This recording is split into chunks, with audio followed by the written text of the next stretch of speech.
welcome. My name is Dr. Osahon Enabulele.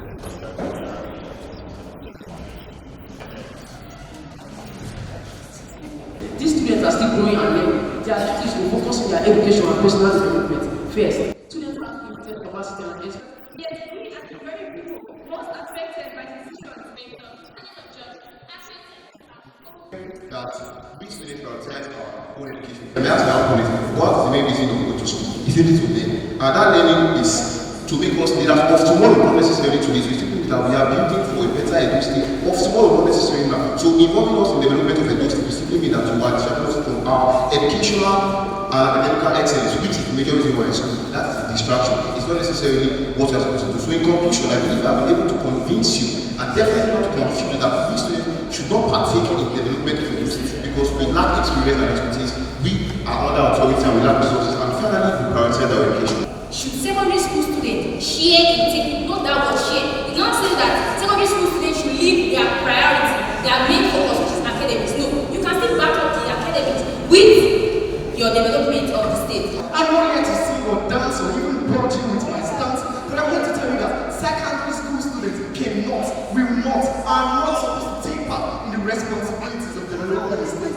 I will start by asking my opponent, do you even know the secondary school you are taking? Because from the look of I want to let you know that the foundation is extremely exciting to see all of you here gathered this month, in spite of your other schedules, to participate and the day to respond. Our country is going through a lot. Our state is going through a lot. Our communities and families are going through a lot because of what we call the existential objective conditions of Nigerians.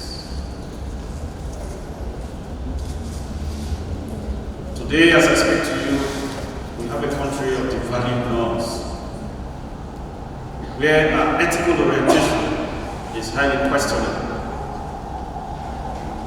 where the young ones like you no longer have models or role models to look up to. And once you begin to have some of these traits, then it means you're having a country, a state, a community that actually is going under. We as a foundation decided that we are not going to be part of the lamentation choir. Because everybody is complaining, everybody is lamenting, everybody is moving out in rows. And so as a foundation, we said we need to start from the roots. We cannot abandon our students, our young ones, our youth to their fate. We must bring up initiatives that will connect to them in a way that also reignites their commitments to making their own valid contributions to society. And so part of this is to see how we can reignite the interest of our young ones. First, in building their confidence, their self-confidence, and also their leadership capacities and abilities, to deconstruct the complex in our country, in our state, that relegates you to the backstages and not make you know that you even have a role to play, not only within your families, but also in nation building. And so this is all about reigniting your intellectual interest. It's about reigniting your ability to conduct reasonable research, by building your analytical skills.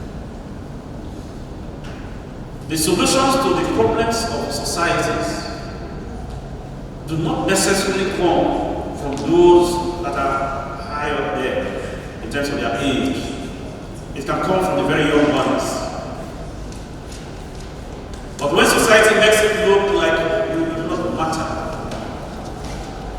then there is nothing in this world that will make you give full expression to your potentials. My name is Osahon Enabulele.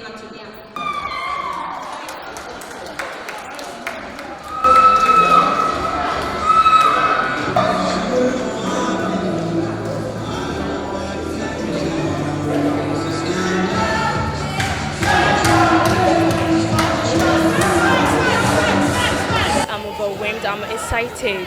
I'm fascinated because it's not easy to emerge the winner because I've had sleepless time of this debate. So I'm really excited in this debate to emerge the winner and also the chief speaker of this debate.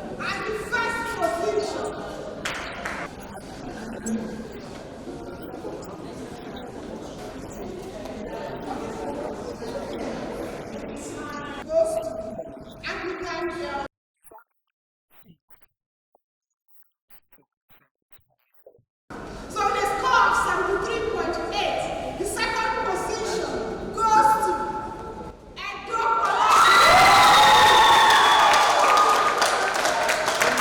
Absolutely, they've done extremely well because this whole event is very educative and very creative. It's absolutely mind-blowing and amazing. It's nice, at least to show people that are not here. Not everybody can conceal this whole, so you can take it out to the world. The speakers all tried in their various ways, but I think none of them did badly at all. They all did well. And Idea College speakers, and especially the chief speaker, did wonderfully well. She made no mistake in all areas. I have to thank the founder, Dr. Osahon Enabulele, for bringing this innovation. It's highly creative, and I call it a forum of development for the youth, a forum of innovation, an impressive ideology that will groom the youth to come to limelight in life. In fact, I love the program. The debate is structured in such a way that you are contesting against your own competence and capability. This is the intra-local government stage where they are competing against each other. Then, that is within the local government area. Successful schools will now move on to compete with other local government areas. You call that inter-LGA stage, that's stage 2. Successful schools from that will now go and do the statewide competition. So schools who came out winners from the different local senatorial districts will now compete for who will become the state finals, the state champion in the state finals.